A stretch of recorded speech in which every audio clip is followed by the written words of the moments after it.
This is the BiggerPockets Podcast, show 237. You're listening to BiggerPockets Radio, simplifying real estate for investors large and small. If you're here looking to learn about real estate investing without all the hype, you're in the right place.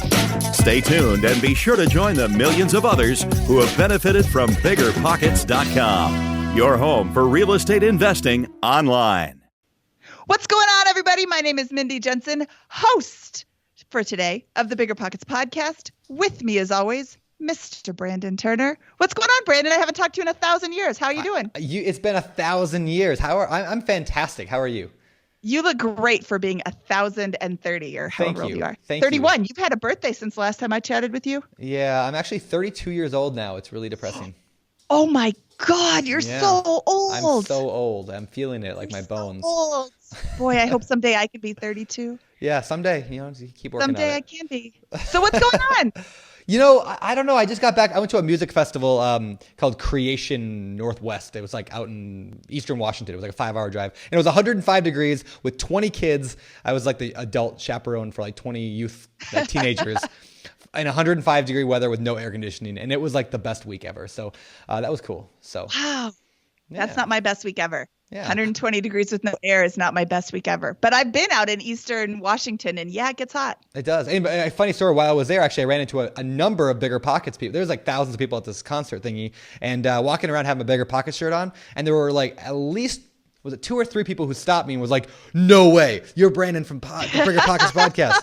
So if that was one of you, if you're listening to this, you're awesome. I also met 2 guys. So there's a band called 10th Avenue North. They're, a pretty big band. Anyway, I found 2 of the guys in that band are both BiggerPockets, at least 2 BiggerPockets listeners. I met them both and they were like super cool. So anyway, Brendan and Ruben, you guys are awesome. So that was very cool meeting you guys. That's awesome. Yeah, I wear my BiggerPockets t-shirt all the time. Nobody has ever come up to me yet. Really? Well, I get it a lot when I wear the shirt. Yeah, weird. Anyway. You're a little more visible than I am. I am like 7 feet tall, right? That's what Josh always says, or 9 feet tall. You're either or. Yeah, you're pretty tall. I am not. I am neither 7 nor 9 feet tall. I think stacked up, I could be 9 feet tall. Good. You should work on that. So, yeah. What about you? What's new with you? Not so much is new with me. I'm I'm getting ready to go on a big trip. I am going to. Right. Yeah, by the time this airs, this will have aired right before the meetup. So I'm going to be in New York on August 2nd. I'm going to be at the New York City meetup hosted by Darren Sager. And I'm going to be giving a talk on how I got through financial independence through real estate investing and how to use BiggerPockets to grow your wealth. Today's show actually touches a lot on using BiggerPockets to grow your wealth. We have Ian Reeves, who is an investor from Kansas City. He has learned a lot from BiggerPockets. He started investing in real estate kind of because of BiggerPockets. I think it's safe to say that we're 112% of the reason why he's so successful. I would have to say that, Stretch it all. So I'm going to be there on August 2nd. And you can find that on the events and happenings page at biggerpockets.com/events. Wow, I'm also going to be in Vermont, Maine, Chicago, Scotland, Dublin, and London. Wow. Because my husband planned the trip and he can't sit still. That's cool. Much like you. In a few minutes, you will tell us your story about how you cannot sit still either. Well, I can sit still, but no, I don't have any. I'm actually staying home for a while. Well, I'm going to California tomorrow, but then I'm staying home for like 2 months. It's going to be crazy. I don't think I've been at home for 2 months in a row in a long time. Yeah, and then what happens after those 2 months? Don't you have like 112 places to go after that? Pretty much, yeah. So, including FinCon. So come join us at FinCon. Me and Mindy will be there. It's going to be fun. Yes, and Scott Trench, author of Scott Trench. Yeah, he's coming too. Cool. All right. Well, with that, let's get to today's quick tip. So today's quick tip actually is very, very simple. This is like probably the most fundamental quick tip of all time. You guys need to invest in real estate. Here's why I say that. So, just quick story. Sell high. Yeah, there's a guy I know. He's a family member of mine who has a job, a pretty demanding job, and he just paid. He had a vacation scheduled off for months, and he was looking for this big vacation, paid all the money for the vacation. Everything was good. 3 days beforehand, his boss says, sorry, you have to work. We don't have anybody to cover for you. sucks to be you, and made him skip and miss his entire vacation that he paid for. And you know what? When I heard that, I'm like, that's so sad. You know what? That's why I invest in real estate, because nobody can tell me no. So quick tip today, get your butt in gear and go invest in some real estate. Like if you do it today, 10 years from now, you look back and be like, man, I'm so glad I started 10 years ago. Instead of 10 years from now going, man, I wish I would have started back then. So that's your quick tip. Yes, that's a really great tip. Invest in real estate. Invest in real estate. But don't just buy any house. Nope. Buy the right one. Buy the right one. Yeah. Buy smart. Yep. Hey, go to biggerpockets.com Weird. to learn about investing in real estate. Weird. Our quick tip leads to a sales pitch. No. That's no, advertisement. it's free. Oh, advertisement. Same thing. BiggerPockets is free unless you're a pro member, which you should be. But anyway, come to BiggerPockets. Learn. Grow. Tell your boss, screw you, and then go on vacation. All right, here we go. Let's get to today's show. Without further ado, let's bring in our guest. Ian Reeves is an awesome real estate investor from the Kansas City area who's been doing a lot of good stuff with real estate. He's just started a few years ago after listening to the BiggerPockets podcast. He's got, 70-ish units now. I mean, the guy's crushing it. And we talk a lot about partnerships and how he's been able to grow that way. So listen up. Let's bring him in. Ian, welcome to the show. Hey, awesome. Appreciate you guys having me on. Super grateful. Yeah, this should be a lot of fun. So I guess why don't we jump right into it? Unless, I'm going to be nice here. Ladies first. Mindy, why don't you ask him the first question? Hello, Ian. Welcome to the BiggerPockets Podcast. How did you get started investing in real estate? That was really good. What was your first deal? That was really good. My first deal. So I definitely copied Brandon a little bit on this deal. So good. How I got started. So I got really into kind of the personal development stuff, about 4 years ago. And as you know, when you read one book, it tends to lead to 3 more. And I just kept reading. And eventually I kind of stumbled into like the financial side of things, right? And Rich Dad, Poor Dad, of course, that seems to be the book that for whatever reason you're shaking your head. Yes.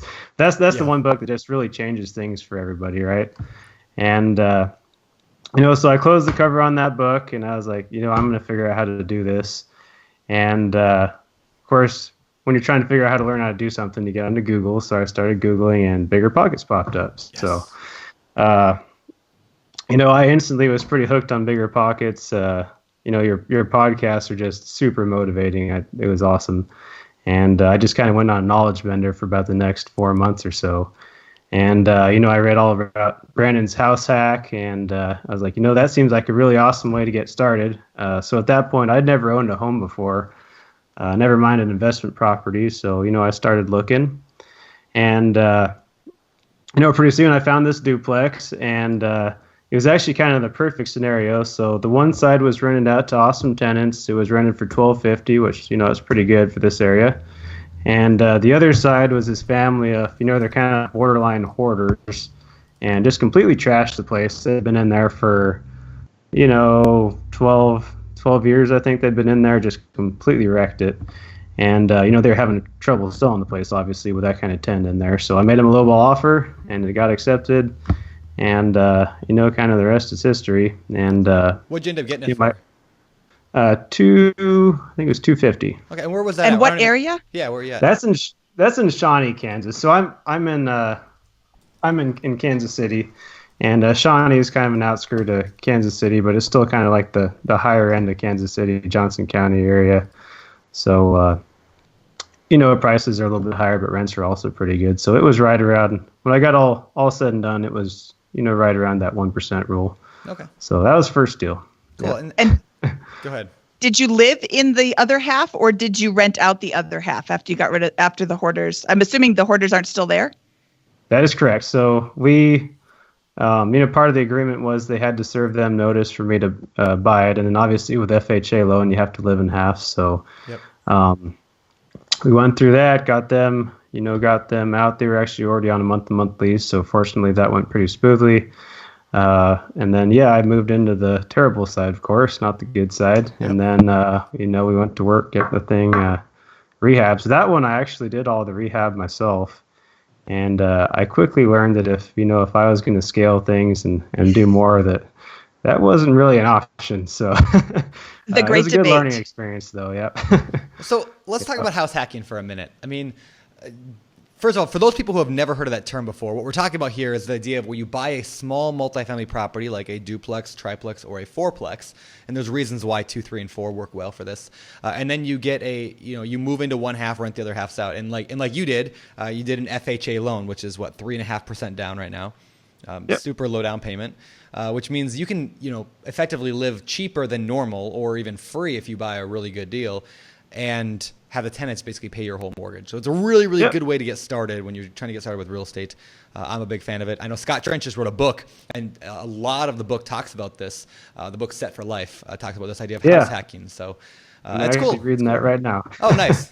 Yeah. So very cool. So do you recommend house hacking for other people? And if so, or if not, tell us, why. Honestly, I tell all my friends, if I could go back 10 years and give myself one piece of financial advice from the things I've learned, it would be house hack. And, up to the fourplex, I mean, man, if you can house hack a fourplex, you might actually get paid to live there, you know? So absolutely single-handedly best piece of financial advice I think that I could give to somebody would be house hack. And then all that money that you're saving, that's just more money that you can put towards future investments. So that absolutely helped me out there. Yep. That's awesome. Yep. And Brandon likes to think that he invented house hacking. He might have invented the term. But back when Brandon was in second grade, I was house hacking with my brother in my very first property. So it's a really, really, really great way to get into a property. Did they even have mortgages back then, like with all the dinosaurs and stuff? They did. I got a smoking deal at 7% interest. Oh, wow. I really thought that I was this top negotiator with my 7% mortgage. Yeah, impressive. Yeah, I think I was about 3.25 there or something around there. yeah, that's what I've got now. That's awesome. Okay, so you started house hacking. Maybe why don't you bring us up to today, and then we'll work backwards. So in other words, like over the past few years now, what have you done? Like, what's your thing in real estate? So this is going to sound a little crazy. So things have definitely escalated very quickly. So right now I basically have 3 partners that I work with. So I'm 50-50 with one, 50-50 with another. And then, there's me, one of the partners, and another guy that used to be my boss at my previous company. We started a kind of a 3-way venture to do some bigger stuff. So we're at 65 units right now, and should be at 74 by the time this podcast comes out. So, congrats. Okay, wait a second. So you are personally at 65, or that's total? With all total with all like, partners. Okay. Total. So I'm involved in 65 units. Yep. So that's cool. I'm either Okay. So I have some that are 100, some that are 50-50, and then I have some that are a third basically. Yeah. Okay. Cool. So, and are you only doing rentals? Are you flipping as well, wholesaling, anything like that?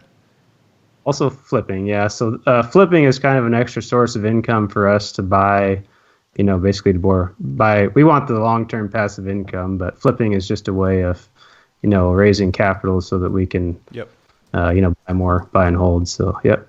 So let's talk about partnerships, because this is something that I recommend to a lot of people. When you're getting started, partnerships can be a very powerful way. So my first question is, why did you choose to partner up with people instead of just doing it on your own? I mean, you got to give away half your profit. You don't want that, right? So why partner?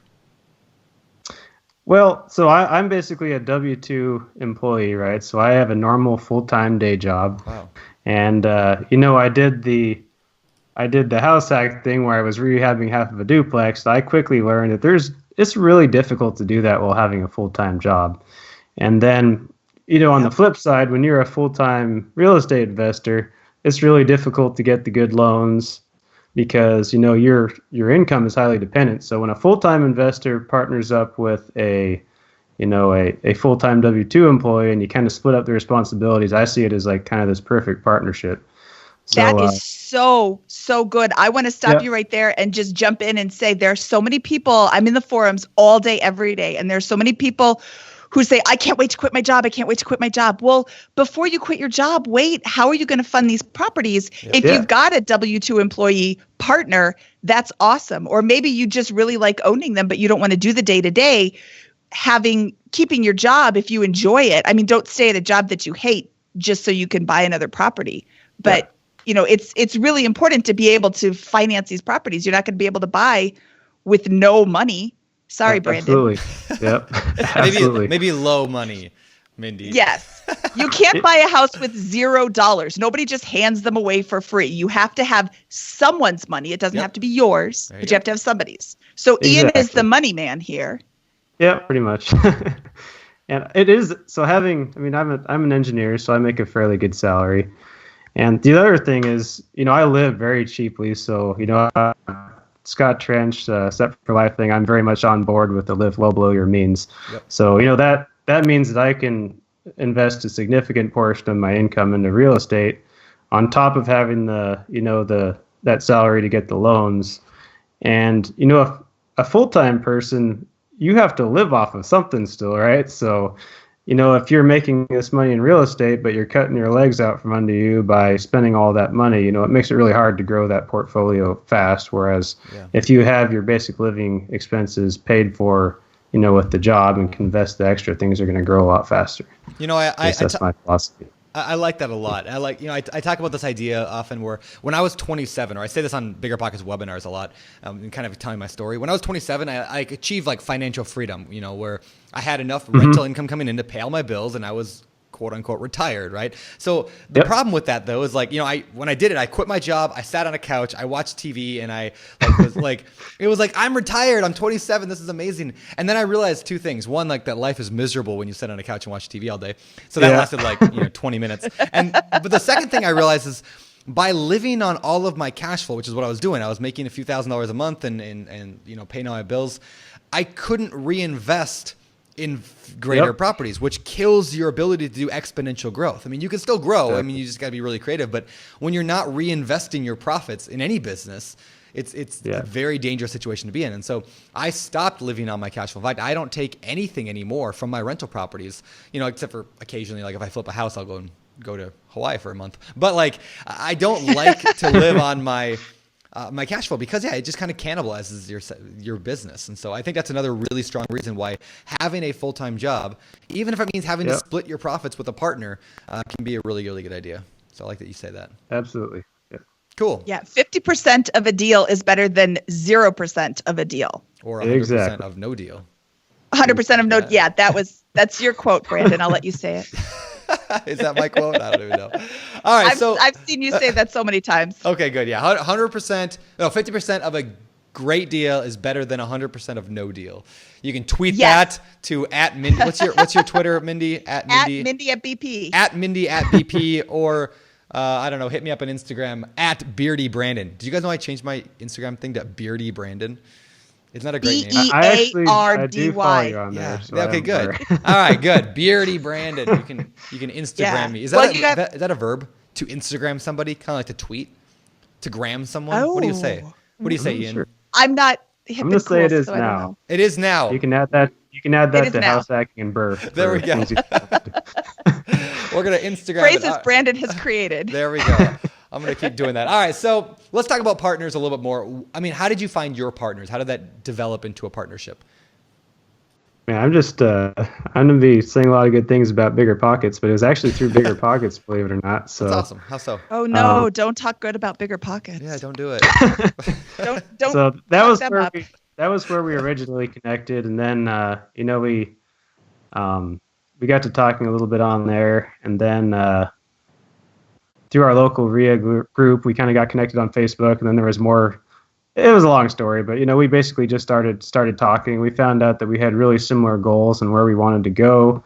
Kind of similar values, and we're both. I was completely obsessed with this idea at this point, right? So, I think he could just feel the energy, and I could get it with him, and things just really worked out. So that's awesome.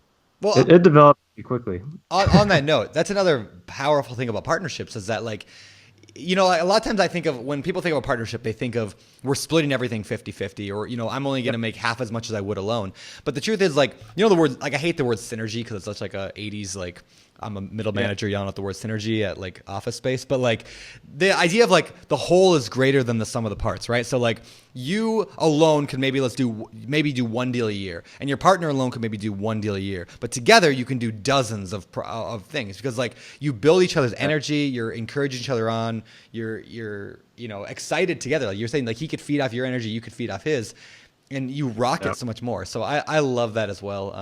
So do you have any tips for people like? Oh, go ahead.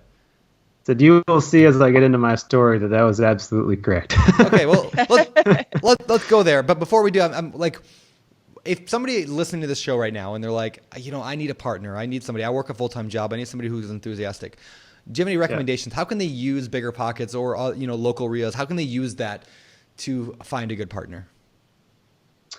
I mean, networking is definitely really important. And I honestly, until I got into real estate investing, I was never big on networking or really understood just how powerful it was. But, from listening to you guys, I mean, you're always preaching, tell everybody what you're doing, help everybody that asks, and, with no expectation of anything in return, and good things happen. And, that's absolutely, what I was doing, and good things happen. So, you just tell people what you're doing. They can sense the passion, and one thing leads to another, and one thing led to another a lot for me. So just from doing that.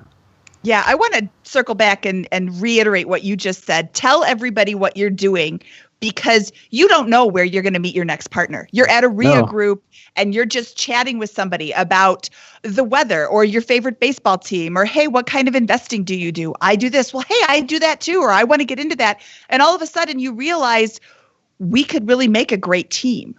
Yeah. And the other thing that you said was help everybody without the expectation of anything in return. I mean, obviously, don't give somebody $50,000 and, don't even bother paying me back. That's a dumb idea. But, you want to come check out my job site? You want to come help me for a day? Absolutely. It doesn't cost me anything as long as they don't mess it up.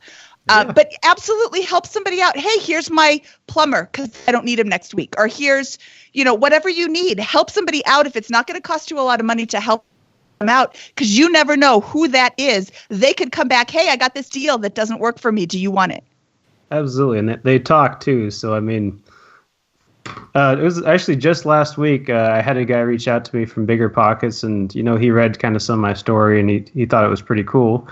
And he asked if we could meet up for coffee. And I was like, I can do you better than that. So next weekend I've got to go, check on some of my rehabs, tour around the neighborhood, things like that. So I was like, just come along with me for a half a day. And, he was telling me afterwards, I learned more from doing that than I ever would have, going out to coffee with somebody. And he was really appreciative. So that's awesome. Yeah. There's that quote from Zig Ziglar that says, like, you can have everything you want in life if you only help other people get what they want. Or I'm probably butchering that quote, but basically, if you just always try to help other people, man, it always comes back in a very good way. So it does. It does, especially if it's just like a small thing to you can be so huge to them. Yep. Absolutely. Yep. So let me give you guys, for those people listening right now, let me give you guys a few actionable things you can do today. Like grab out a pencil and paper, write the stuff down. If you're driving your car, pull over, because I'm going to give you guys some very actionable things you can do. First of all, number one, go to biggerpockets.com/events, EVENTS.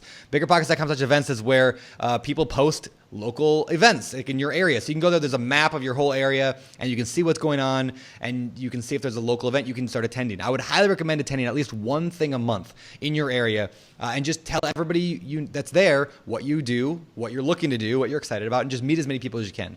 Now, if there's not an event in your area, that's awesome, because it means you can be the hub. You can start an event in your area. So go ahead and host a local event. Go find like a restaurant or a Perkins or a Denny's or a Ram restaurant or whatever. Who cares? A bar, restaurant, club, nightclub, whatever, and host a BiggerPockets. Check my beatbox. It might be a little loud. Maybe a little loud at the nightclub. But host an event. Like, you're the hub now. That you might start with 5 people and end up with hundreds. In fact, I was at the Fixate, I think it's called Fixated on Real Estate event, something like that up in the Seattle area. But Tarl, who was here on the podcast a while back, he started that with like a few people, and like they have like 200 people now showing up. It's awesome. So anyway, then you become like the hub. People want to get to know you. You get to know everybody, and it's a huge way to go. So that's number 2 tip. Number 3 tip: go to biggerpockets.com/meet, MEET, and you can find people in your zip code. Or if you're a pro member, you can find people anywhere, like within a radius of your zip code. And then find one person that's like who looks successful or appears to be doing what you want to do, and take them out to lunch, coffee, dinner, go follow them around at their job site, offer to pick up supplies at Home Depot for them, whatever. Those are just like 3 very simple things that everybody listening to this can do today, to increase your networking. So there you go. Yes, or ask them what they need. There you go. Yep. Not necessarily, hey, can I go to Home Depot and pick up supplies for you, but what can I help you do? I want to learn from you. And again, you're giving to them. They will give back to you just in knowledge, just in like sharing the job site tour, or here's how you order supplies. Do you know how to order supplies for a rehab? Yep. If you've never done it before, you might miss out on, you're going to miss out on stuff. Oh my God. I remember going to Home Depot every day. Yep. Oh, me too. The lady at Home Depot said, "You look really familiar." Like, I'm here every single day. I used to like Home Depot. I'm kind of starting to get tired of it, actually. Same. Yeah. I think my record was 9 times in one day. Those are the plumbing days when you're working on plumbing. Yeah. It's you never get all the plumbing supplies. Never. I hate plumbing. Yeah, me too. Hate it. But hate it with a passion. I do it way too much. Anyway. In fact, just like 20 minutes ago, my garbage disposal line blew up under my kitchen sink, and I'm like, I'll fix that later. And I'm like, no, I won't fix that later. Heather, call a plumber. Let's get this thing, because I'm not touching it. It'll be 9 trips to Home Depot. So anyway, all right, back on topic here. So you got these partners, you started buying stuff. What kind of came next in your story? So again, I started copying you. So I read about the BRRRR strategy. So okay, good. I read the book on rental property investing, and I read about the BRRRR strategy, and I was like, wow, this just it just made sense to me, and it clicked. And my goal was to build my portfolio as quickly but as safely as possible. And obviously, if you just go and put 20% down on every single deal, it's not going to take you very long to run out of money, and that process is going to take really long.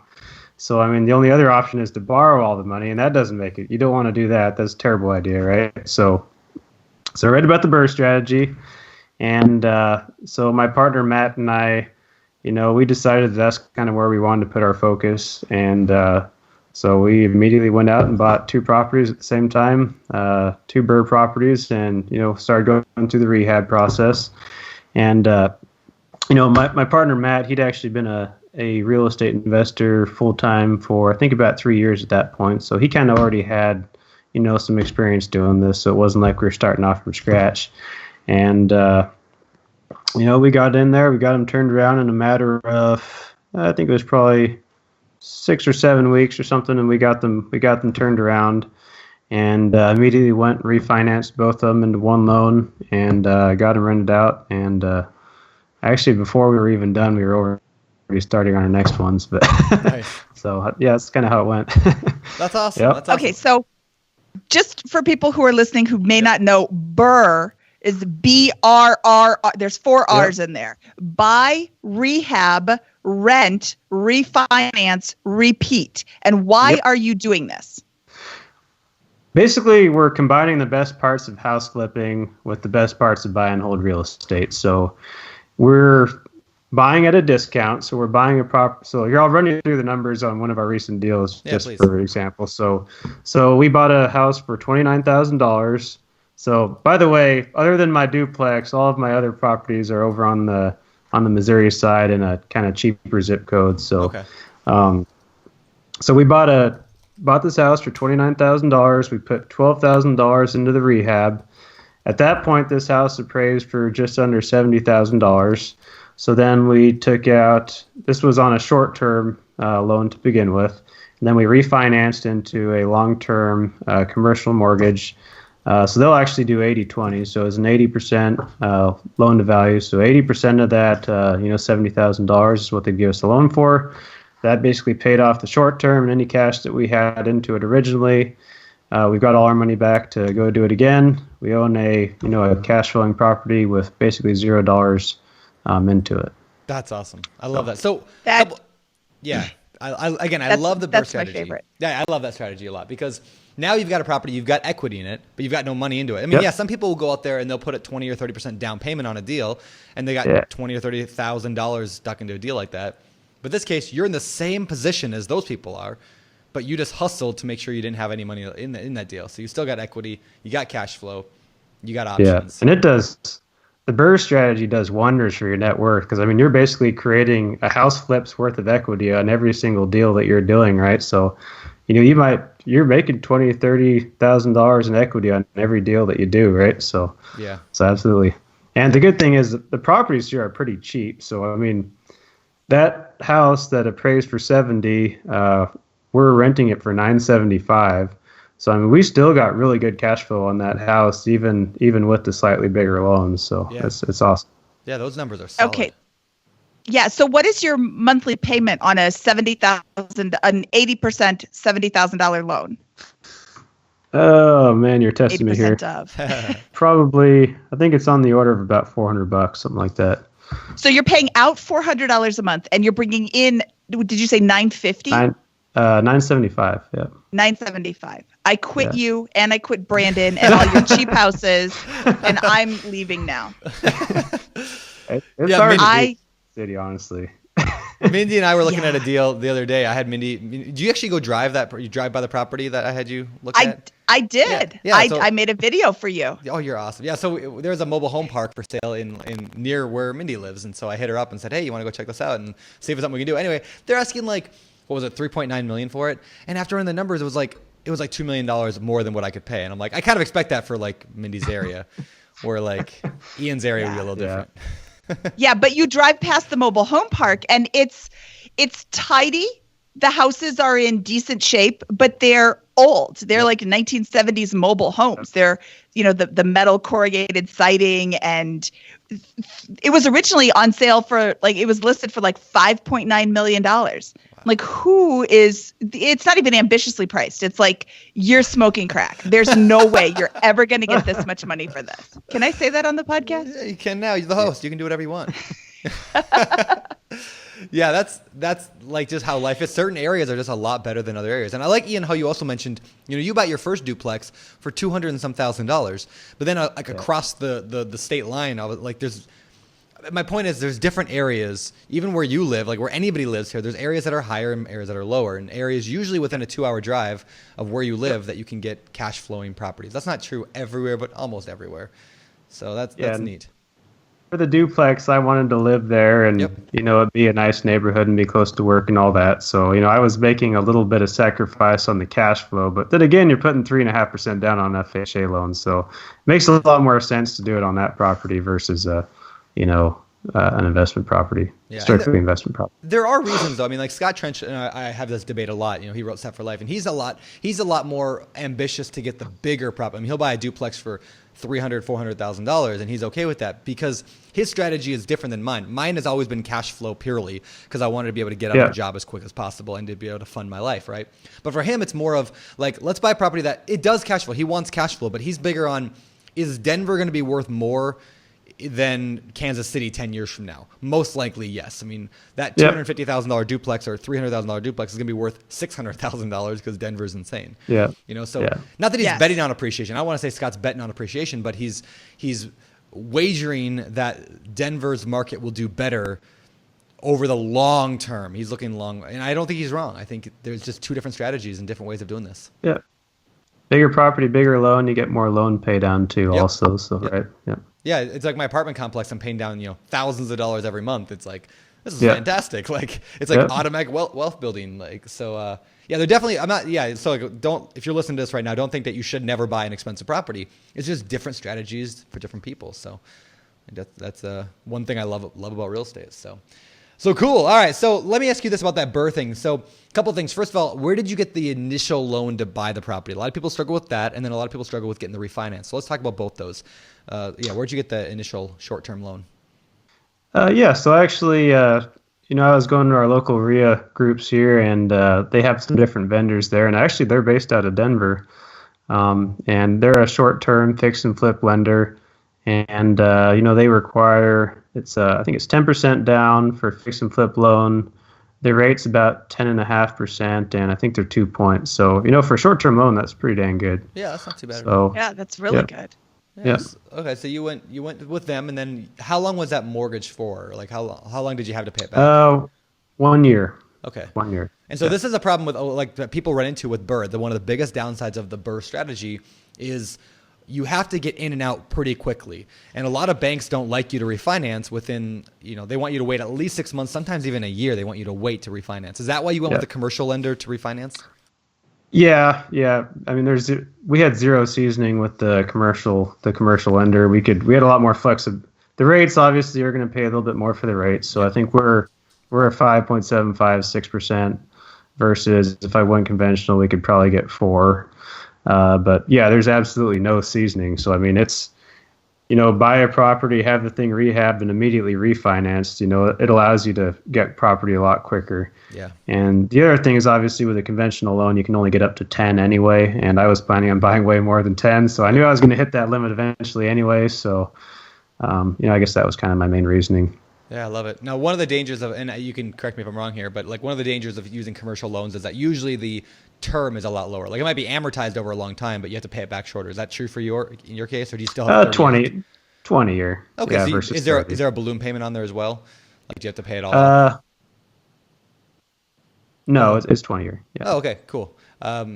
So I mean that's fantastic. I mean so I've done some commercial loans where they're like, it's amortized or spread out over 20 or 25 or even 30 years, but you got to pay it back in 7 years. I've got a couple of those right now, which at the time I was like, 7 years, plenty of time. And now I'm like, I got 4 years left, or 3 years left. Yeah. I better start, and so, but it just shows that if you shop around a little bit, you can find commercial lenders who will go a little bit longer. Go ahead.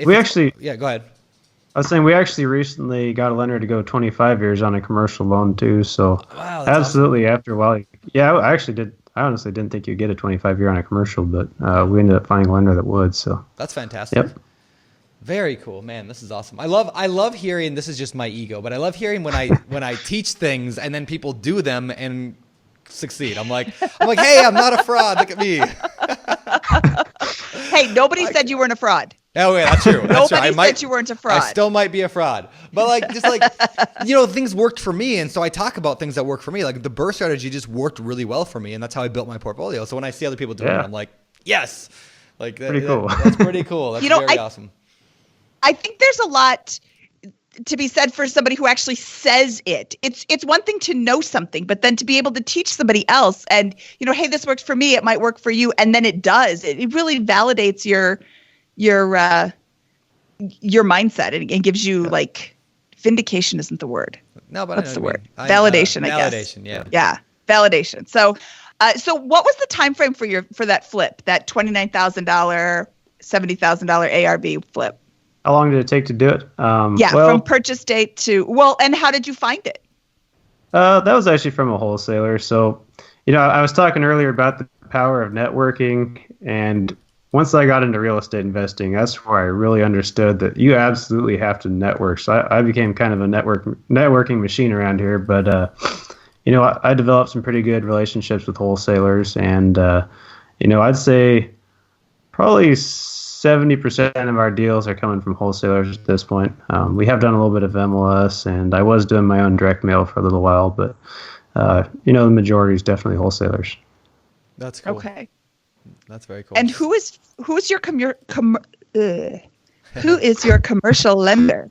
Is it a local, like a credit union, or is it like a big name branch? Like I don't want to name any of them.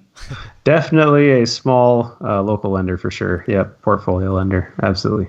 Okay. Cool. Yeah. And do you have a personal relationship with that bank? I saw a question the other day on the forums where somebody was trying to get a loan and the lender said, well, we'd like you to transfer all of your banking to us. And they're like, well, you didn't say that was a condition of the loan when I first got it. So do you have, and I have a local lender that I also do some banking with just so I don't have to deal with that later. But do you have a personal relationship with them?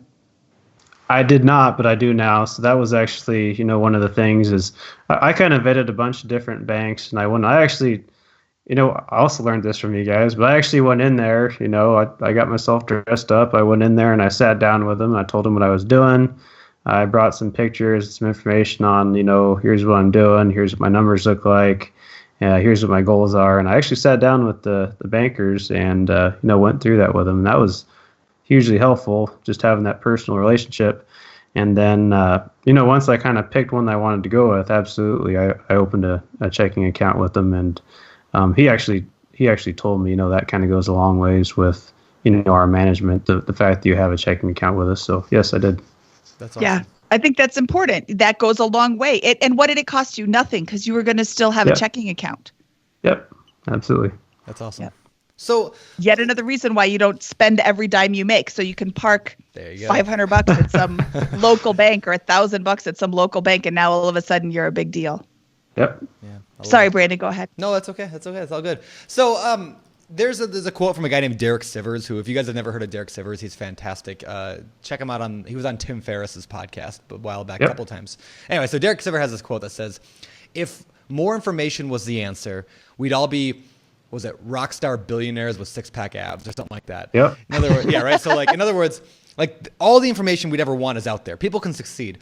So it's not just the information that people need. People are struggling to get started in real estate for years and years. It's not because of lack of information. So I want to know your thoughts on what is the right mindset that somebody needs? What is it that somebody needs to become successful? How did you differentiate yourself and stand out and scale so quickly, even though you're working a full-time job? And what is it different about your mindset that a lot of people don't have?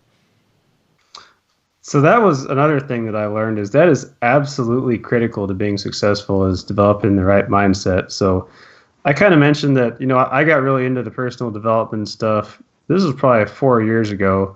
And like you said, what really changed it for me is I got really into reading. So just as you said, all the information that you could ever want is absolutely out there. It's just, are you actually going to implement it or not?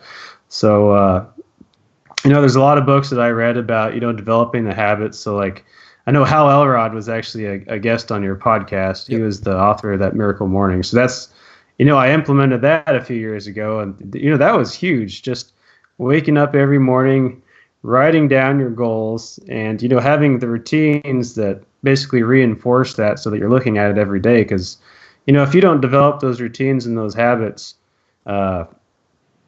you're going to get yourself into a rut. You're never really going to get that far, just because you don't have them. So, I absolutely think that the mindset is critically important for being successful. Yeah, I think so too. I think like you said, it's developing those habits, certain things you do, right? It's not what you want, it's what you do in life that matters, right? So, what are these daily things that you can do? Do you have anything like that? What are some actions that you think real estate investors who are struggling to get started, what are some simple things that they can do in their life right now to, take action every day? So I definitely think establishing a morning routine. So that's going to sound a little weird, but the meditation for me, that was a huge thing, is, having that silence first thing in the morning, to where, I'm kind of, forgetting about all the other stuff I got going on, and creating some silence to just think about, clearing my mind, and then going over my goals every single day. Doing affirmations, the whole Miracle Morning routine. I absolutely do that. And then there's the constant stream of motivation and information that you need as well. So the podcasts and books, I would listen to books on tape. When I was getting ready in the morning, I'd listen to them as I was driving to work. I'd listen to them on my lunch break sometimes. I'd listen to them while I was driving home, and even at the gym. So, after reading Rich Dad Poor Dad, I just got so motivated and pumped up that, I fed myself a tremendous amount of information there in about 4 months, and it just absolutely kept me motivated. And the BiggerPockets Podcast is, absolutely an excellent tool for keeping yourself motivated. So you're listening about these stories about people that created financial freedom for themselves and their families, and, it's just super inspiring and motivating. And, when you're creating these routines, to surround yourself with that kind of information every day, it's just, you're gonna stay motivated. So, I love that, and it is something you have to kind of stay motivated. It's very easy to get excited about something, especially when you're listening to a podcast or whatever, and you get excited about real estate, and then a month later, it's I'm not as interested anymore. Yeah. There's a thing called, I don't remember what book I read this in. I think it's called the law. Well, I don't know what book, but the thing is called the law of diminishing intent. It basically says like the amount of time, right, between when you get excited about something and then actually take action on it. The longer that is, the less chance you ever have of taking action on that. So, if you're excited about real estate now, if you wait a month, you have a less chance than if you start right today. And so I'm a big believer in just jump in, take action, start doing little steps, even if they're just small steps every single day. Absolutely. And they don't have to cost anything. Yeah. Go to a RIA meeting. Go to a local meetup that you find on biggerpockets.com/events. Go to, call up somebody. Can I take you out for coffee? That's actually going to cost a little bit, but like under $10 and you can have an hour-long conversation with somebody, or buy them lunch and have even more. That's very true. Very, very true. All good stuff. Well, this is awesome. So before we kind of head over to the fire round stuff going on, can you where are you headed in your journey? Anything else you want to share about your journey that we haven't covered yet, and then where you're headed? Yeah, so I want to talk a little bit about how I scaled so quickly. So, please. We kind of went through 3 units there, and I'm at 65 now. So a lot of stuff kind of happened between then and now. So, so I had my first partnership going, and then, it was around that time that I got, I found out from my previous employer that, I worked for a construction engineering company. I worked all over the country for about the first 7 years, going from power plant to power plant. And, my boss came into my office and told me, we're looking to send you back out to the field again here. So, I had all these investments going at that time, and, I was really into it. So there was no way that I was going to let that stop me. And, so long story short, I ended up, reaching out to another company, and I actually ended up leaving that job and joining another company. And I get every other Friday off, which has also been hugely helpful for my real estate stuff. And the good thing about that was it freed up my 401k. It freed up my my company stock got paid out. I got all my vacation paid out, so I had a pretty big chunk of money again. So, at that point, I rolled my 401k into a checkbook control self-directed IRA, bought 2 more properties with that. So that's an awesome way of investing, by the way. I thought that was pretty cool. And then in the process, so I was buying a house for my 401k, and that's actually when I met my second partner. And I told him in passing, hey, if you ever find a deal that, you can't take down on your own, let me know. And it wasn't a week later, and, he had a deal. And he was kind of in a similar financial situation where he was having a hard time getting some loans. He had a ding on his credit and things like that. But he'd been an investor for 15 years, super talented guy when it comes to finding deals, getting rehabs done cheap, things like that. But kind of what he lacked was like the structure and the management and all that kind of stuff. And, I spent 10 years in the construction engineering industry, managing these big power plant jobs. So that was kind of like my area of, expertise. So his strengths are my weaknesses and vice versa. So again, you got that really good partnership, and it was kind of the same story. So now I'm working deals with both of them. And then, we immediately did one house, another. I think our first refi, we did 4 houses at once. Matt and I got another 3 going, and, things just blew up really quick. And then, we kept going. And then, so the 3-way partnership, how that started was, it's kind of crazy how all this came together. But he was my previous boss at my old company, and originally the plan was he saw what I was doing. So like I said, share what you're doing with everybody. I was really big on social media, sharing BiggerPocket stuff, and people saw what I was doing. They're getting really interested, and he was one of those people, and. Originally, he just wanted to buy turnkey properties from us, so we were going to flip them and basically sell them to him for a little, still under market value, but at a profit.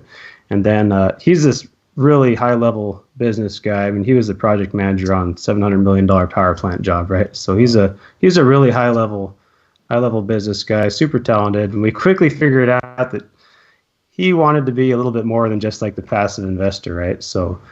He absolutely saw the potential in what we were doing, and so we started going after some bigger stuff. We got an 8-unit apartment building that we took down, and then we had this kind of holy grail, awesome awesome deal on some commercial property that I don't know if you want me to tell you that story or not. Sure, I'll love to hear it. There's always the one deal that you got to brag about. So this is it. Let's hear it. So partner Mike, right? He was always kind of interested in the commercial space. So these are like strip center, like no space would have like an attorney or a CPA or like the small stores and stuff like that. And we pretty much just turned him loose to make lowball offers and see what we could get. So I mean, this guy was making 5 offers a day. And anyway, so he made the super lowball offer on these. It was 3 buildings in Belton, Missouri, which is kind of another smaller town. Well, actually, it's not that small, and it was a 4-unit, a 2, and a 2. This is all commercial space. And he was literally about 50 cents on the dollar of what we thought this stuff was worth. So he made an offer, and to our shock, it actually got accepted. And of course, when a lowball offer like that gets accepted, you're not sure if you should be excited or or worried, right? So then we started doing some research, trying to figure out, well, what happened here. And what we found out was there was this guy who was a big developer in this town. And, he developed a lot of property over the years. He'd sold most of it off, and he'd passed away. And he left his kids a bunch of money and then these properties, right, the ones that were left. And the kids were out of state. They lived in Indiana. They really didn't know what they were doing. They didn't want anything to do with this property. And come to find out, not only did they have these 3 buildings, but they actually had another 2, down the street a little ways. And they also had some vacant land. So to cut a long story really short, we ended up making them an offer on this whole package. So it was a total of 17 units of commercial space. Everything was leased except for 2 and the land. And we made them an offer of $1.26 million. And we got it accepted. We got through the whole loan process and everything, got it appraised for 2.4. Oh, wow. So we basically made $1.2 million in equity on this one deal. And I actually raised. So I was telling you about investing with this self-directed IRA. So that was another thing that I was telling all my friends about, right? And I had a couple friends that had recently left the company that I used to work for, and they had some pretty big chunks of money in their IRA, and they're like, "We're making 6% here. I'm tired of it." And they actually invested in that deal. So we actually funded the balance of that deal with those guys. So we're making them a good return. So we were actually we had 0 of our own dollars, or pretty close to 0 of our own dollars into that deal. And yeah. That's awesome. And already have $1.2 million in equity. Yeah. So we'll refinance that back out at some point and cash them out, and probably help them reinvest. But yeah, it was a pretty awesome deal. That's cool. That's awesome. Nice. All right, so that's probably your best deal. What's your worst deal you've ever done? I've got this single family house. I mean, it was a $50,000 house, right?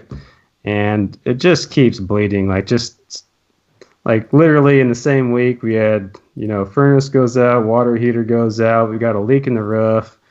Tenant's been a pain. Just like everything that you could possibly imagine just went wrong with this house, and pretty much break even on it. So, I haven't had anything really bad happen yet, but it's just the little things. I overestimated the ARV, so when we did the refi, we got stuck with quite a bit of money left into it, so it's kind of been a pig from day one. And I'll be happy to sell that house one day. Yeah, I have one of those. So are you looking to sell it? Sure, I'll sell it to you. I don't want to buy it. Well, yeah, now that it's got a new furnace, a new water heater, a new roof, that's the time to buy it. Sure. Let's talk after the show. Do you know a good property manager? I do, yeah. So that's obviously another big component, is having good property managers, yep. Yeah, so you don't manage your own properties. I'm assuming you have somebody that manages all that for you. I manage 3 of them myself. So that duplex I'm self-managing, and I've got one other. But other than that, no, we're pretty much 100% managed. And the awesome thing is listening to you. So I literally listen to every single podcast over a matter of 4 or 5 months. You can literally take everybody's mistakes, all the lessons learned that everybody's made. It's like Ben Leibovich with the $30,000 house. The 4-hour work week thing. Do I do it myself or do I let somebody else do it? Like all those lessons, it's just so awesome because you can take all that advice from all these super smart people and then implement it, and you don't have to make the same mistakes. There you Yeah, go. that's one of my totally favorite parts of the show. Brandon gets to listen to all the shows as he records them. I listen to them as I drive in, and that's one of my favorite parts of the show is just listening to the mistakes made. Oh, I never knew that was not the right thing to do, or I never thought about that possibly going wrong. So it's, you can go to the school of hard knocks, or you can learn from other people's mistakes, and learning from other people's mistakes is so much less bruising. So much less. Absolutely. You're still going to make some yourself. So Yeah. I don't want to make it sound like everything's gone right because we've had plenty of problems. Not me. I'm perfect. I've All never right. made a mistake. I agree. Mindy has been perfect as long as I've known her. Perfect. I totally did not buy at the top of the market in 2007 and have all of my money stuck in one house for that whole time. Nope. Not me. Good. I'm glad to hear you didn't do that, Mindy. So, let's move on. Last question before we head out to the fire round. Like, where do you see your investing going the next 5 or 10 years? We're gonna continue to grow. So I've got pretty big goals for where I want to get passive income wise, and I think in the short term we're probably going to do a few more flips and just try to build up that cash reserve a little bit, pay off some of the investors and things like that, and be in a little bit more of a conservative model. But we're going to continue to grow. I'm obviously still working the full-time job, and I think eventually I like my job. I actually really like what I do in engineering. I think eventually I'd kind of like to maybe do part-time or figure out some way to get some more flexible hours to where I could, if I want to go spend a week with my family or go on a trip or something like that, I can do that. So it's absolutely going to come a time where the flexibility is more important than the W-2 pay, and there's going to come a time where the rental income overtakes my W-2 income, and it's actually not that far away. So, going to continue to grow. So that's really it. I love it. Yeah, I was going to ask you if you like your job and if you were planning on leaving, or, I love my job. It's kind of hard not to, but I really love my job. I don't want to leave. Yeah. And Brandon was saying, I'm way too type A to sit on a couch all day. There's just no way. I'd drive myself nuts. Yeah. So TV sucks now. Like I could binge watch one show on Netflix and then just feel so lazy. You got to get up. You can't just sit there and watch TV. Yep. Absolutely. All right. Well, this has been awesome, Ian. It's great to hear more about your story so far, because you and I have been Facebook friends for a while, and so I see you post stuff a lot, and you're really good about posting, stuff. And I want to commend you also, but you said earlier we kind of glossed over it, but you post a lot of things to your Facebook, like share BiggerPockets articles, and you do these videos that you're just talking about mindset stuff, and like all that stuff is so good because all your family and friends then see what you're doing, and it attracts like-minded people to you. And then they're like your boss, your old boss, saw what you're posting and got excited about real estate as well. So, I mean, not even from a selfish standpoint, you can share anybody's articles, but if you share BiggerPockets articles, it just says, hey, this is good real estate information. And if you're interested in it, I'll just keep sharing it. And then Facebook knows who's interested in what content. So they start showing it to more people, and then those people become closer friends. And it's worked out well for me as well. Yeah, honestly, social media. So I mean, there's good and bad to social media, but I've honestly been, it's done a lot of good for me, honestly. And I've been shocked at just how many people have, seen what I'm doing and reached out to me and, super interested in what I'm doing. So, absolutely.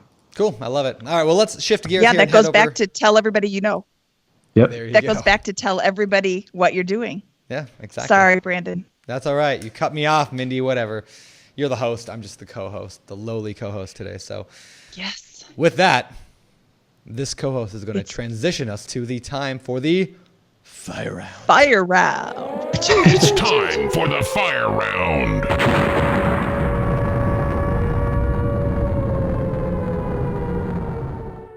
All right, so let's get to the fire round questions again. If our listeners are thinking, hey, I wish my question was answered on the BiggerPockets podcast, well, you should ask a question then over in the BiggerPockets forums. Go to biggerpockets.com/forums. Or if you are a smart person, or at least you've done some real estate, go over there and help answer a few questions. And even just a couple a week would be a tremendous help to somebody, and you can change somebody's life just by giving the right answer. So it's kind of a cool area to do that. So, number one, everybody I keep mailing to, is basically they keep, like everyone they mail to has already gotten 3 or 4 or 5 letters in the past. Is direct mail marketing dead? So I have a lot of friends, obviously, that are wholesalers, and they're telling me that, their cost per acquisition is about 3 times what it used to be, just a few years ago. So there's still people making money in wholesaling, obviously, but, it's definitely, like here in Kansas City, it is super competitive. So you got to find a way to stand out. And, I was just listening to Anson Young's, podcast where he was on there talking about deals, and he was referring to some of the other the old school methods, driving for dollars, and more targeted marketing. And you got to absolutely find a way to stand out from your competition. So if you're just doing the typical yellow letters to the typical list, you're probably going to have it's going to be a lot more difficult now, I think, than a few years ago, for sure. Yeah, I agree. Yeah, I totally agree. I do walking for dollars. We go on walks with my family in the neighborhood, and it's super targeted because I don't want to send letters to somebody who just bought the house last year. Yep. They're not probably going to sell. It's kind of funny because I get letters now all the time, and that was me. No, I'm the one getting letters. And that's funny. So apparently people do market to people these are houses I bought 6 months ago, so apparently people do market to them. So yeah, I get letters too, and some of them I could go on. I'm not going to. Okay, I'm going to ask you a question now. How the heck are you doing 5 to 10 BRRRRs per year? I have to wait 6 months on each one, right, to refinance? Yep. So that's what we're talking about with commercial loan versus conventional. So there's obviously some pros to going conventional. You're going to get the 30-year fixed. You're going to get the better interest rates, but absolutely you're going to have the seasoning requirements. So, to me, the other thing that really matters is what type of property are you buying. So with me, I'm buying these high cash flow properties. They've got a lot of margin on their cash flow. So for me, I can afford to take the 6% interest rate versus a 4. If I'm in the Denver area and I'm buying a more expensive one, then I want to make sure I've got the the least amount of interest rate risk and the lowest interest rate, because I have a more expensive asset and I have a lot less margin on my cash flow. So but absolutely going with the commercial lender, you can get around all that. You have zero seasoning, so it's basically as fast as you can get that property rehabbed, you can go and immediately refinance. Yeah, that brings me back to something that Brandon has said on the podcast several times, is that not every property is a good deal. He said that, I don't remember what episode it was, but he was talking about how he had run the numbers on this property, and it didn't matter which way he ran the numbers. They would have had to pay him $15,000 to take the house off their hands for it to be a good deal. So, yeah, if you don't have a lot of leeway, make sure you run all the numbers. And what happens if you can't refinance at 80% out? Yeah. What if you don't hit your ARV? Yeah. And the other thing is with a commercial loan, so these are 5-year ARMs, which means after 5 years they can adjust. Now mine are capped out at 10%, so the max that it could ever go to is 10%. But when I'm running my numbers, I'm absolutely looking at, well, worst case scenario, if this thing goes to 10, am I going to be able to cash flow? And the answer is that my properties will still barely cash flow, right? Well, they'll cash flow a little bit. So you absolutely have to understand that risk and quantify it, when you're running your models. Because if you have, 50 properties and they're on a 5-year ARM, interest rate goes to 10, you got to understand, what does that mean, right? Yep. Good point. Yep. Cool. All right. Next question. Really Let's see. It says, hey, BiggerPockets community, could you help me with the following? A friend approached me about wanting to invest in properties and wants to partner with me. This would be a first time for me. And I would be interested in hearing, what are some strategies used by some of you in the past, like cost sharing, responsibilities, how do we split earnings? I'll be finding the deals, closing on them, and managing them. What do you think? So that is definitely somewhere where you need to tread lightly, and you absolutely need to have everything written down and agreed upon ahead of time. So when my partner and I decided to partner up, we actually we basically made an Excel matrix of here's all the things that have to happen from the very beginning to the very end of buying an investment property. Here's all the roles and responsibilities, and then we put a name next to each one, right? And then we also wrote out, if this person doesn't do their share, here's what the consequences are, right? So if I'm supposed to be managing the property manager, then we've got consequences, or we've agreed to exactly how that's going to work. So everything's written out. And then, you talk about the importance of having a good attorney. You absolutely need to get an operating agreement written out, and all that stuff needs to be in it and in writing. And, even if it's a family member, absolutely need to be completely formal with that process. Treat it just like it is a business transaction. You absolutely need to treat it like one. I love that. Okay, I'm going to jump back. Okay. I'm going to jump back and say, you said even if it's a family member, be completely formal and get everything in writing. Now, before you have money invested and commingled, now is the time to get that in writing. Brandon and I are going to partner, and I'm going to take 75% of the profits because I'm a girl. Hey, just go with girl. Because I'm the woman in the relationship, and I'm taking 75% of the profits. Now people are going to get mad at me. Yeah. So, but we talk about this, and then in 5 months, Brandon sees that 75% of the profits is $14 million. He's like, wait a second, we said 50-50. Well, I don't have anything written down to back that up. Before you ever commingle anything, before you ever get started, get it all in writing when everybody's still friends. Yep, exactly. And then if it's not written down, I mean, you're just opening yourselves up to damaging that relationship too, for sure. Yep. I really like that. Go ahead. That's like almost a guarantee. Yep. Somebody will misremember something, or somebody will mishear something or misunderstand something, and then now you don't have a friend, or your grandpa hates you. Yep. Thanksgiving dinner becomes really awkward. Yeah, right? Very awkward. So, all right, I love it. So last question, I think it's you, Mindy, right? Okay. Any networking advice for a student looking to get started? So, what you said earlier about offering to help. So, BiggerPockets obviously is a great place to network. Facebook, I mean, we have a local, Kansas City real estate investor Facebook page. I actually met a lot of people through there, believe it or not. The meetup function on BiggerPockets. I pretty much went to every single event that I could possibly find here. And then the other thing is, you don't just go there and listen to the speech. I mean, you actually have to talk to people, right? So put yourself out there, go introduce yourself to people. If you're brand new at this, so I guess one thing that I would recommend is if you're brand new, read a book first, right? So like Brandon Turner's book, the book on rental property investing, right? That's a really good book to give you a background knowledge on, the entire process, right? So you need to have some level of background knowledge so they take you seriously. If you just go there and haven't put any effort into it and say, hey, teach me how to invest in real estate, they're going to give you a lot more respect. I understand the terms, I understand the strategies. I'm just looking for you as kind of I want some help to, kind of own in on which, area I want to go into. Cool.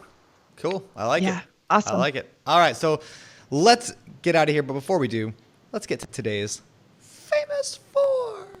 Famous Four. All right. These are the same four questions. What? You're supposed to sing it. I did. I just sang it in a high-pitched voice. Famous Four. What? These are four questions we ask every guest every week. And I know you've listened to a lot of these episodes, so you know what's coming. Number one. Ian, what is your favorite real estate-related book? Can I give you two? Because it was kind of a tie. You may. All right, so it's going to cost you $5, though. Oh, you're going to say my book. Don't. It's free. And then The Millionaire Real Estate Investor by Gary Keller. I'd say for just a general overview of how to invest, I think those were by far my two favorite books. Well, thank you. Those are also the two best-selling real estate books in Amazon. They go back and forth between Gary Keller's and mine. They just go back and forth all the time. So if you want to help me pull ahead of Gary Keller, leave me a review in Amazon or a rating. If you've bought it on Amazon and you read it, leave me a rating and review. We can beat Gary Keller together. Just kidding, Gary. If you're listening to this, I love you. Your book's awesome. All right. Number 2, your favorite. Oh, this is your question. Sorry, Mindy. I stole it from you. You do it. Ian, what is your favorite business book, non-real estate related? I was really agonizing over this one a little bit. So I read a lot, and Rich Dad, Poor Dad is kind of the obvious answer. And there's 4 Hour Work Week and The One Thing. And it's all the books that you hear one after the other on the BiggerPockets podcast. I've read every single one of them. They're all great. But I wanted to try and pick one that was a little bit different. So a book that I recently finished was called Mastery by Robert Greene. I'm not sure if you've heard of that book. And, just for kind of understanding what makes super high performing people tick, I thought that was a really awesome book. Cool. I have the book. It's sitting on my shelf, and I've not read it. And I've had it for a couple of years now. So it's really good. Okay, I will get to it. I'll move it up my pile. So I find that I read so much less now that I have a baby at home. Rosie really wrecks things, doesn't she? Yeah. Kids ruin everything. All right, Mindy. Next question is yours. What are your hobbies? Well, I also play guitar, so I'm pretty big into music, and then fitness, working out, stuff like that. Cool. So those are my biggest 2. I have too many hobbies and not enough time anymore. So honestly, real estate's really about it recently, but eventually I'll get back into that stuff. Nice. Are you acoustic or electric? Both? Either? Both. I'd say more acoustic than electric, though. Me too. All right, and last question of the day. What do you believe? Well, at least last question from me. I think Mindy has another. But what sets apart successful real estate investors from those who give up, fail, or never get started? Well, it's absolutely persistence. So I hear that answer a lot, but I think I'm going to take that a little bit farther. So persistence is really something that you have to develop. So, the habits, the routines, and like the miracle morning, for example, persistence is something that you have to develop in yourself by creating these, habits and rituals. But it's absolutely persistence and, figuring out what you got to do to be able to take the hits, because stuff is going to go wrong, and you got to get back up and keep going after it. So, absolutely persistence. I like that a lot. I just heard a quote the other day, and I liked it so much I shared it on my Instagram at BRRRR Brandon. I Instagrammed this quote, and it said, let me get this right. If you're persistent, you'll get it. If you're consistent, you'll keep it. And I really like that a lot, right? That applies to everything. Like you could apply that to business, family life, weightlifting, whatever. Like I was persistent to get my wife. Like I was very persistent to ask her out. I asked her 4 times before Heather said yes. But it requires consistency to keep it. And I was persistent to buy my properties. It's consistent. You have to be consistent in your actions to keep it. So I'll tell you something I do on that. So I've got this list of books, right, that I've read, and I will go down and I will actually, let's take the 5 key takeaways from each book. And I actually go back and, every few months or so, I'll actually review that and ask myself, okay, I learned these things in this book. Am I still actually, following my own advice and taking action on this? I love that. And, for me, that's been kind of a game changer, because you've got all this knowledge, but, your favorite business book is always the one that you just finished, right? And then you forget about the ones that you read a year ago. So, for me, that's a really good way for me to keep myself honest about, my doing the things that I said I was going to do and, taking advantage of all the things that I've learned. That's fantastic. I need to start doing that. I'm going to start doing that. Every time I read a book, I'm going to take the front cover or something and write in the inside cover. That's a really great tip. Yeah. Thanks. All right. Well. Yeah, because if you read the book and then you don't do anything with the information, it's just the same as if you never read the book. Yep. Exactly. Yeah, but you could brag about reading the book, tell your friends, and be like, "Yeah, I read a lot." But then, I could just say I read every book too. It doesn't make it true. At least make it interesting. There you go. All right, Mindy, why don't you take us out with the last question? Ian, where can people find out more about you? Well, BiggerPockets. So you can find me on BiggerPockets. Social media, Facebook, and then I also recently started a YouTube channel. So originally that was just kind of aimed at helping my friends out, and so they could see what I'm doing here in Kansas City. So it's KCRI Investor on YouTube. So yep. All right, and we will link to all that in the show notes, of course, at biggerpockets.com/show237. Wow, we're really at 237 episodes. That's crazy. Wow. 237 today. All right. Well, go to biggerpockets.com/show 237. If you want to talk more to Ian, you can also go there in the comment section of the show notes. You can ask whatever questions you want there. Ian will be kind enough, I'm sure, to jump in and chat with you guys there as well. So cool. Hey, so in closing, I really want to thank you guys. So BiggerPockets has made a huge impact on my life. I mean, doing all this stuff has just given me so much confidence, so much good information. I share it with everybody, and I just, sincerely appreciate, the content that you guys put out. And I hope I can come shake your hand sometime in person. So, That's Brandon, awesome. Next time in Washington, I'll come see you. Do it. But really appreciate it. Well, thank you, Ian. Thanks We for having appreciate me. you a lot and your story. It's awesome. That's a lovely thing to hear. Thank you. It is. And I totally agree. Like, I was a huge BiggerPockets fan before I started working here. Yeah. I used to stalk Brandon. Yes, you did. All right, Ian, thank you so much for being part of our community and helping out and chiming in and being on the podcast and all that good stuff that you do. So keep it up, and we'll see you around. Awesome. Thanks, guys. All right, thank you.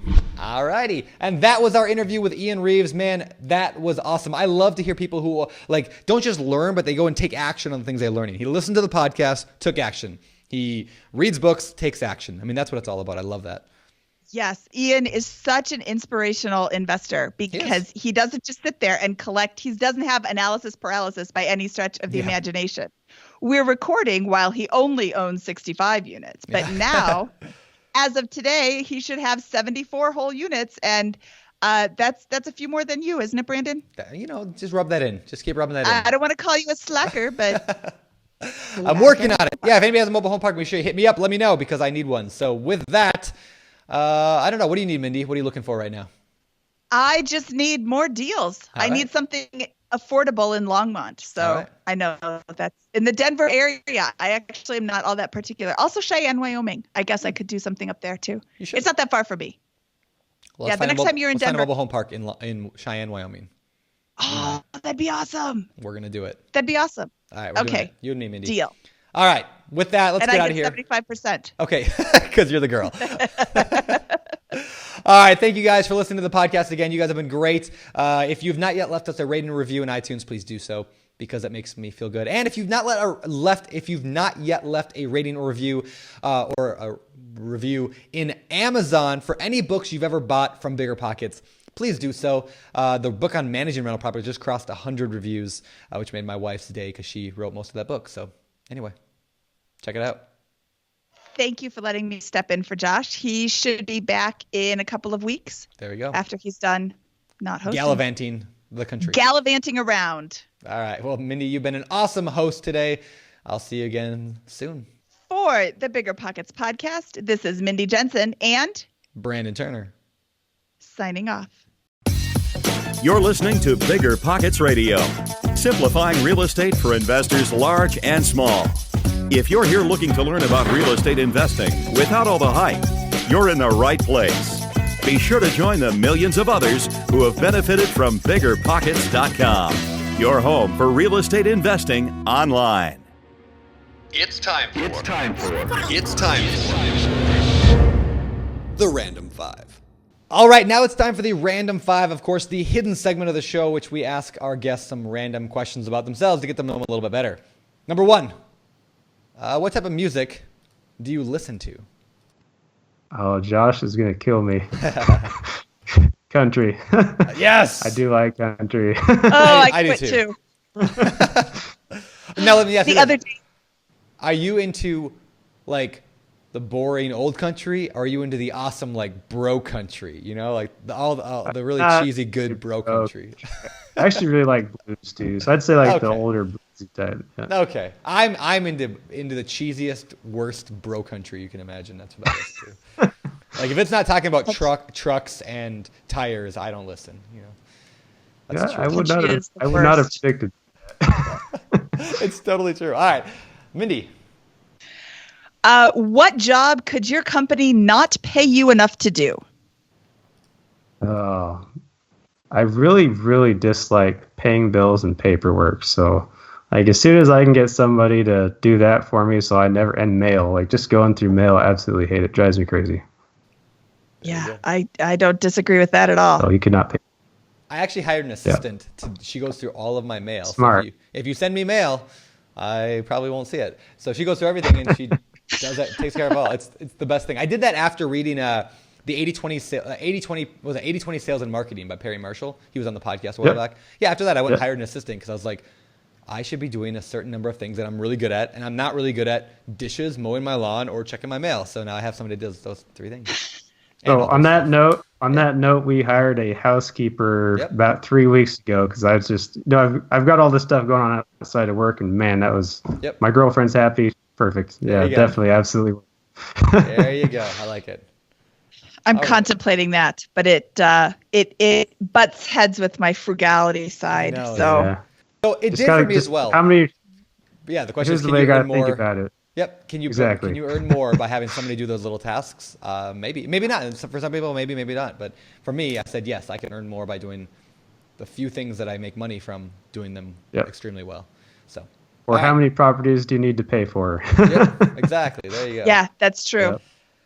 All right. Do you read books in print or electronic format? I definitely like. As much as I love to sit down and read a book, it's really hard to find the time to do that. But listening on Audible, I mean, I can do that anywhere, at the gym, in the car. So definitely I listen to more than I actually read for sure. Cool. Who would you want in your lifeboat? In my lifeboat? One person? One person. I definitely have to say my girlfriend. Probably a good choice. Is she sitting there next to you? Definitely a good choice. Yeah. Yes. All right. My last question of the random 5. What's the number one thing you want to do on your bucket list? What's something huge you want to accomplish in life, or do, or to go, or be? So this is absolutely going to happen, but I definitely want to take, some significant time off and do a tour of Europe and actually do some traveling. So, I've done a little bit of traveling, but nothing major. So, that's definitely bucket list. It's going to happen here soon, hopefully. So. Cool. Yep. Nice. Any particular place in Europe you want to go? I really want to go to like Greece, Italy, areas like that. Yep. Cool. Perfect. Yep. I've never been any of those places. I'm going to Scotland on the August 4th for the first time. Nice. That's I actually have been there. Yeah. Awesome. I've traveled all around the United States, but haven't been much outside of it. So. Yeah. All right, Mindy, last question's yours. Is the last question mine? I thought we just did 5. No, that was 4, wasn't it? 1, 2, 3, 4. I got. Oh wait, was that 5? Yeah, but you just asked. Yeah, that was 5. Oh wait, no, that's right. It's now count. It's now the random 6. That's why there's a 6. It's supposed to end with you, so you get to ask more questions. Okay. Random 6. Random 6. We should update what is your favorite quote? Oh man, that's a tough one. You put me on the spot here. Yeah, we are. It's probably a Jim Rohn quote, but I can't think of the one right now. But I'm just going to say pretty much anything by Jim Rohn. I'm the same way. Anything Jim Rohn said is probably an amazing quote. Genius. That you should. Yeah, it's genius. That guy is fantastic. So cool. Yeah. All right, Ian. Thanks so much. We'll see you around.